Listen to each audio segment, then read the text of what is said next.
জাহান্নাম বছরে 2টা নিঃশ্বাস ছাড়ে। কয়টা নিঃশ্বাস?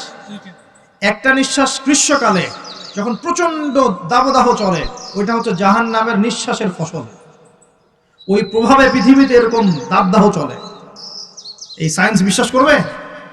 করবে না। ওর বিশ্বাসের আমার যায় আসে না। আল্লাহ পাক বলেছেন সত্য, রাসূল বলেছেন সত্য।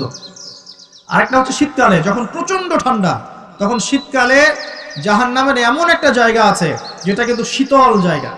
জাহান্নামের পুরো জায়গাটাই কিন্তু আগুন নয়, এমনও জায়গা আছে যেটা কি খুব শীতল। ওই শীতল অংশ শ্বাস ছাড়লে এই যে পৃথিবীতে এই শীতের একটা প্রভাব চলে আসে, প্রচন্ড ঠান্ডার শৈত্য প্রভাব চলে আসে।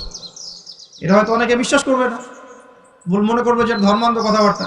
হাদিসে আছে নবী সাল্লাল্লাহু আলাইহি ওয়াসাল্লাম বলেছেন, কে সত্যবাদী? এই পুরো সভ্যতা না রাসূল সাল্লাল্লাহু আলাইহি ওয়াসাল্লাম?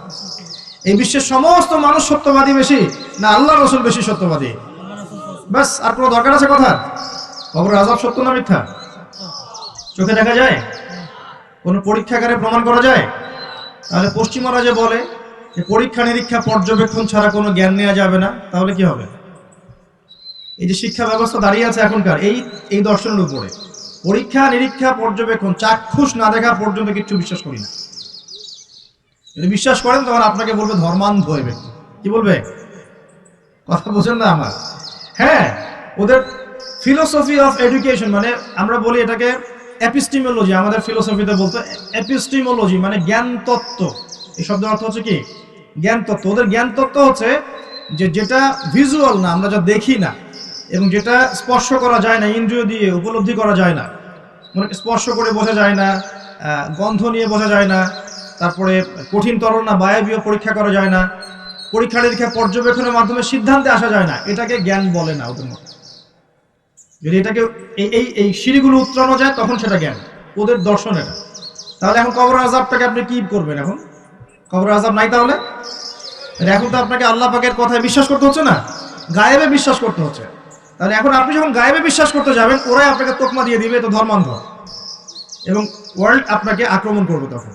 যেমন মুসলিমদেরকে এখন আক্রমণ করছে না এগুলো দিয়ে, এগুলো এমনি এমনি আসে নাই, এটা পরিকল্পিত। আপনার ভিত্তিটাকে নড়িয়ে দিবে। তাই তো, আসলেই তো আল্লাহকে তো দেখি না, ফেরেশতা তো দেখি না, জিন জাতিকে তো দেখি নাই, আত্মা তো দেখি না, কবর আযাব তো দেখি না, কেন বিশ্বাস করবো তাহলে? এই জন্য দেখবেন একটা প্রজন্ম তৈরি হয়েছে এখন, ওরা বলে যে আমি তো আল্লাহ কোরআন এগুলো তো খুব একটা বিশ্বাস করি না, কারণ আমি তো দেখি না। নাউযুবিল্লাহ। আছে না এমন লোকজন আশপাশে আপনার? এদের সংখ্যা বাড়ছে না কমছে? দিন দিন বাড়ছে। হয়তো আপনার কাছে মনে হচ্ছে যে এদের সংখ্যা হয়তো বেশি না, কিন্তু দিন দিন বাড়ছে। একটা তথ্য দিয়ে যায় আপনাদেরকে এখানে, শোনেন। বিগত 100 বছরে, কত বছরে? বিগত 100 বছরে বিশ্বের 3টা দর্শন খুব চলেছে। কয়টা দর্শন? 3টা। একটা হচ্ছে এলিমিনেশন, ওরা বলে কি এলিমিনেশন, মানে কনসেপ্ট অফ গড, মানে আল্লাহর বিশ্বাসটাকে সরিয়ে দেয়া, এটাকে এলিমিনেট করা। দেখবেন পশ্চিমারা সহ এই উন্নত সভ্যতা, সো-কল্ড উন্নত সভ্যতা নিয়ে কিন্তু আল্লাহ বিশ্বাস করে না। তারা নাস্তিকতার আদর্শ ছড়িয়ে দিচ্ছে, কিন্তু তারা বিজ্ঞানে বিশ্বাস করে, আল্লাহ বিশ্বাস করে না। কিন্তু বিজ্ঞান যদি বলে কবরের আযাব বলে কিছু আছে, ওরা বিশ্বাস করবে, অবশ্যই বিশ্বাস করবে। কিন্তু আল্লাহ যদি বলেন কবরের শাস্তি আছে, তারা বিশ্বাস করবে না। আমার কথা বোঝাতে পারছি? আচ্ছা, এটা একটা। 2 নম্বর হচ্ছে ম্যাটেরিয়ালিজম, মানে বস্তুবাদিতা, মানে মানুষকে দুনিয়া, খাও দাও ফুর্তি করো, ব্যাংক ব্যালেন্স, টাকা পয়সা, জমি জমা, স্ট্যাটাস, এইটুকুর মধ্যে সীমাবদ্ধ করেছে। চিন্তাগুলোকে এর মধ্যে সীমাবদ্ধ করেছে। পরকালের জীবন, ওইখানে জবাবদিহিতা, আল্লাহর সামনে দাঁড়ানো, এগুলো বাতিল, এগুলো পড়ে। মানুষকে দুনিয়ার দিকে ফোকাস করেছে। দেখেন না এখন ফ্লাইওভারে দাঁড়াবেন, দেখবেন মানুষ ছুটছে, সারাদিন ছুটছে। কিসের পিছনে? পরকাল, দুনিয়ার পিছনে। অল্প কিছু মানুষ আছে যারা একটু ধর্মান্ধ টাইপের নাকি, তারা ছোটে ধর্মের দিকে। আরেকটা আছে 3 নাম্বার, এটা হলো চ্যালেঞ্জ এগেইনস্ট রিলিজন, মানে ধর্মের বিরুদ্ধে চ্যালেঞ্জ উত্থাপন করা, যে ধর্মের এটা কেন, ধর্মের ওইটা কেন, হ্যাঁ মুসলিমদের মধ্যে পর্দা কেন, চুরি করলে চোরের হাত কেন কাটতে হবে, বড় একটা বিষয়। তারপরে ইসলামে বহু বিবাহ কেন, ঠিক আছে, তারপরে বিয়ের এক্সাক্ট কোনো বয়স নাই কেন, মানে এই যে কনসেপ্ট থ্রো করছে না, এগুলো চ্যালেঞ্জ, রিলিজিয়নকে চ্যালেঞ্জ করা, এই দর্শনটা ছড়িয়ে দেওয়া হয়েছে বিগত 100 বছরে। এই তথ্যটা আপনাকে জানিয়ে দিলাম, ইনশাআল্লাহ আপনাদের স্টাডির ক্ষেত্রে কাজে দিবে। আজকে রাত্রে ঘুমানো থেকে শুরু করে দেন রাসূলুল্লাহ সাল্লাল্লাহু আলাইহি ওয়াসাল্লামের সুন্নাহর উপর আমল করা যাবে না ইনশাআল্লাহ। প্রথমে সূরা মুলক, তারপরে আপনি পড়বেন সূরা ফালাক, নাস, ইখলাস তিনবার মোট 9 বার, এবং প্রত্যেক 3 বার শেষ হলে আপনি দুহাতকে একত্রিত করে ফু দিয়ে নিজের মাথা থেকে নিয়ে যতদূর পর্যন্ত পারেন মাসাহ করবেন। ইনশাআল্লাহ রাত্রেবেলা আপনাকে কোনো দৃশ্য অদৃশ্যের ক্ষতি স্পর্শ করবে না ইনশাআল্লাহ। ঘুমের মধ্যে অনেক সমস্যা হয় না অনেকের, ওই যে বলে বোবা ধরে, দুঃস্বপ্ন দেখেন, হ্যাঁ ভয় পান, আছে না এগুলো সমস্যা? এই সব সমস্যার সমাধান কি মেডিকেল সায়েন্স করতে পারে? যাবেন একটা অ্যান্টি ডিপ্রেশন ওষুধ দিয়ে দিবে অথবা একটা ঘুমের ওষুধ দিয়ে দিবে, ঘুমান। কিন্তু সব সমস্যার সমাধান কে করতে পারে? আল্লাহ পাক করেন ইনশাআল্লাহ। এগুলো নিঃসন্দেহে কোনো না কোনো ভিত্তি এবং পিছনের একটা ব্যাখ্যা আছে, যেটা হয়তো আমাদের নাও জানা থাকতে পারে, হতে পারে না?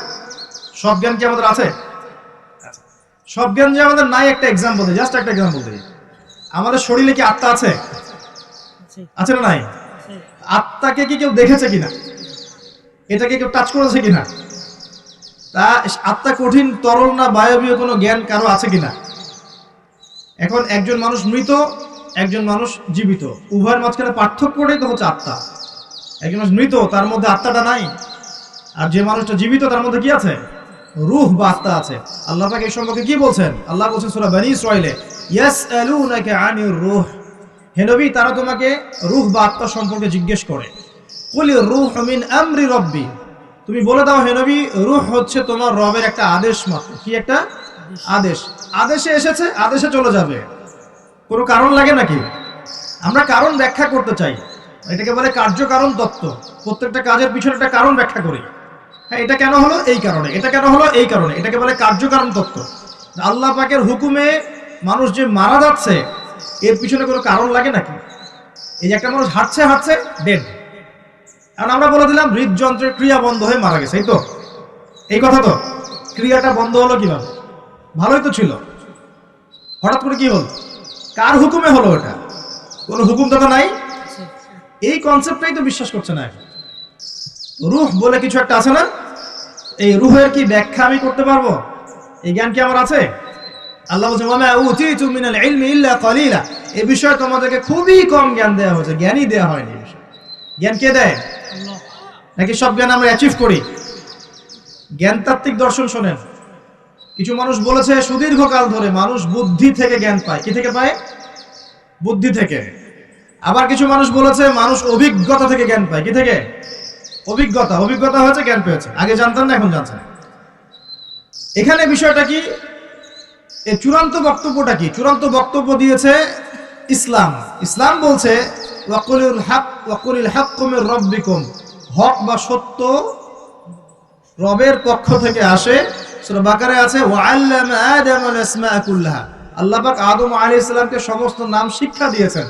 সূরা আলাকায় আছে আল্লামাল ইনসান মা লাম ইয়ালাম, মানুষকে সেই জ্ঞান শিক্ষা দিয়েছেন যা মানুষ জানতো না। জ্ঞানকে শিক্ষা দিয়েছেন, জ্ঞানকে শিক্ষা দিয়েছেন। তাহলে জ্ঞান কার পক্ষ থেকে আসে? এখানে একটা কথা মনে রাখবেন, আপনার যদি অনেক বড় ডিগ্রি সার্টিফিকেটও থাকে, যদি হৃদয়টা পরিচ্ছন্ন না হয়, হৃদয়ে নূর না থাকে, আল্লাহর মারিফত বসিরা না থাকে, তাহলে কিন্তু আল্লাহর পক্ষ থেকে জ্ঞান পাওয়া খুব ডিফিকাল্ট। আপনি কাগজের কিছু জ্ঞান পেতে পারেন, তথ্য পেতে পারেন, ইনফরমেশন পেতে পারেন, প্রকৃত জ্ঞান পাওয়া খুব টাফ আছে। আল্লাহ পাক বোঝার তৌফিক দান করুন। আমিন। সূরা ফালাক, নাস, ইখলাস পড়বেন, সূরা মুলক পড়বেন, ওযু করার কথা বলেছি। এর পাশাপাশি আপনি সূরা কাফিরুন পড়বেন। কোন সূরা? কোনটা বলেন তো? প্রথম লাইন কি? কুল ইয়া আইয়ুহাল কাফিরুন। মাশাআল্লাহ। আচ্ছা, এই সূরাটা ফজিলত আছে। যদি আপনি প্রত্যেক রাতে সূরা কাফিরুন পড়েন ঘুমানোর আগে, ইনশাআল্লাহ তাআলা আল্লাহ পাক আপনাকে আমাকে শিরকের পাপ থেকে বাঁচিয়ে রাখবেন ইনশাআল্লাহ। কিসের পাপ? শিরকের পাপ কি সবচেয়ে বড় পাপ না ছোট পাপ?